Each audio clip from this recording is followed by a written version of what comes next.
My name's Arthur Meadows. I was here in 1978 to 88. I was the first Prep 4 in a building that was over there, just behind my shoulder. I left in 88. I was a fast streamer.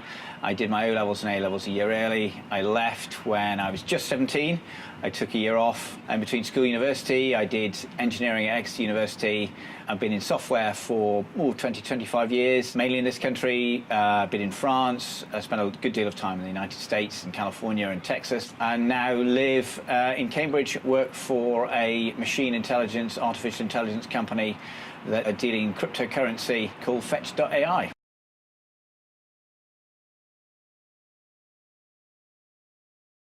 Well, it's obviously the academic side, but one of the great things that Merchant has given me is the inquisitiveness. It's been very, very useful throughout my career at many stages in it. Some very well-known masters. My father was at Merchants. He remembers Di Morgan as a young man. I had enjoyed Di Morgan's gym classes. He also had Twitch Holden taught French. He remembers as a young man. I had him in his year of retirement. He had famous expressions like "on your toes" for PDOs. I remember Granville Jones, whose famous expressions were "I've seen better centres in a toffee and better wings on a chicken." Shouted to me on that rugby field just out there, just over there. Another inspirational master for me was Paul Irvine in the design department. I took a design A-level, and he made me realise the importance of not only getting the answer right, but getting an elegant answer as well, producing an elegant solution to design problems that wasn't just mathematical, it was also artistic as well.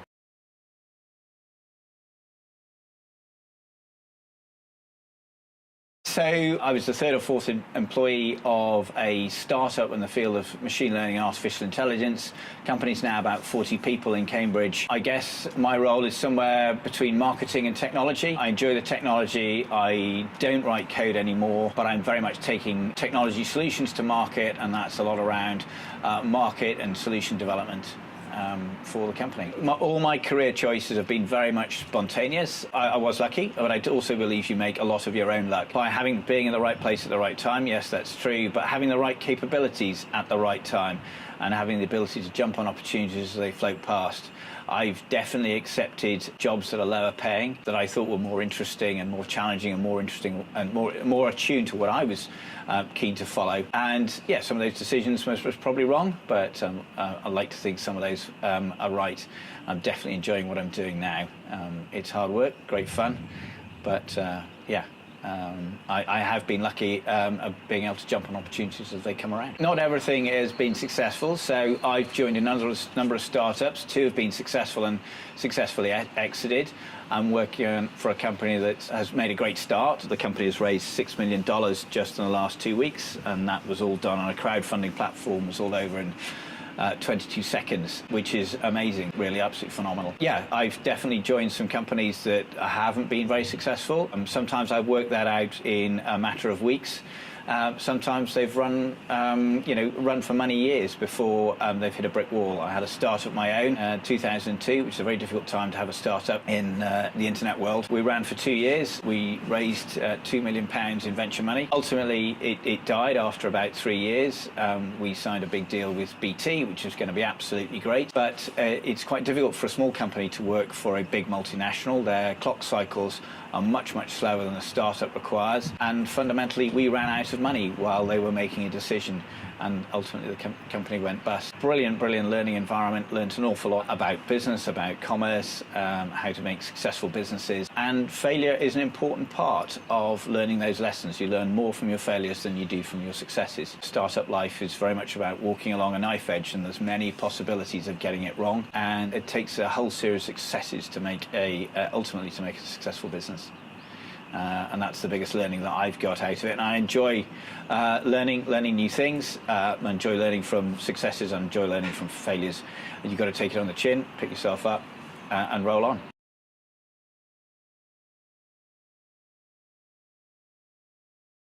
I've lived in France. Was my second day on the job. They said, right, your role is translating software into France. You better meet the client as quickly as possible. My move to the States was entirely opportunistic. The project was starting up.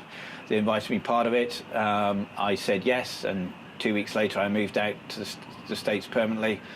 Left the house I was living with a pretty much a knapsack on my back, and went off to the States.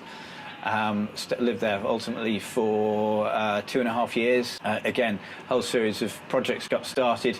I was in the right place at the right time. My skill set fitted, and I was flexible enough to join in the project. I lived in Dallas, Texas for 18 months, and then lived in Northern California in the booming time of the first internet boom in the late 90s and early 2000s. Came back to Cambridge, did an MBA at Cambridge University. I was actually on a flight back to San Francisco on September 11th, 2001, when the whole world changed, and I realised that the States at that time was no place for entrepreneurial skills at all. Became very conservative very quickly. Came back to this country and had a start of my own near Cambridge, and that's where that journey started.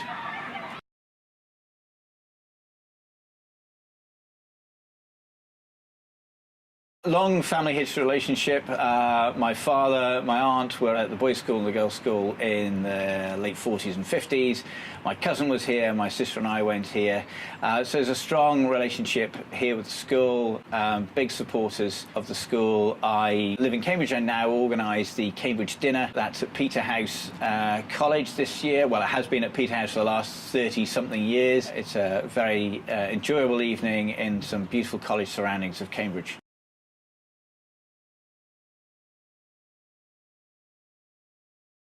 Well, I'd very much say that, study hard, get the basics absolutely under your belt. I did maths, physics and chemistry, but all the skill sets that you will need absolutely need to be applied. And it's that ability to look at new business propositions with a critical eye. Doing the logical maths on it, yes, that's for sure, but obviously there's a lot of critique that's required that definitely comes from the art side. History, the English, the critical analysis is absolutely essential when I do in a day-to-day basis. Also, your exam results can never ever be taken away from you, so do well in your exams. That'll stand you in good stead for the rest of your life, and it's always a reference point that employers always look at as to your potential to produce good work in whatever field you're working at that time. Merchant has a tremendous amount to offer. Try and do your very best to extract as much out of it as you can. You will only have that one chance to absorb all this knowledge that's around here. Definitely jump at it and take advantage of it.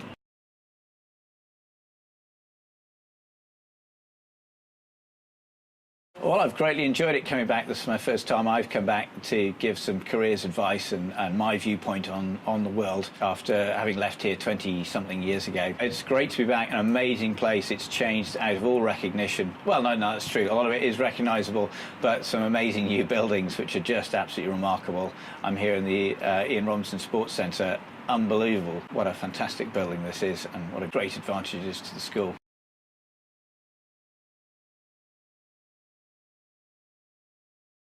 Well, it's the connection across your peer group, within your class, but it's also up and down ages. I will admit that my very first job out of university was with my cousin, building a marketing database. I used that marketing database to send my CV around to local software companies in West London. One of them happened to be run by an old boy called David Kirkwood, and that's my first role there, was effectively as a result of the Merchant Taylors connection, so very valuable for me. Indeed. I encourage old boys and old girls to come back to look at the school with fond memories, but also to look at the potential it has now and what it's doing for the current generation of pupils.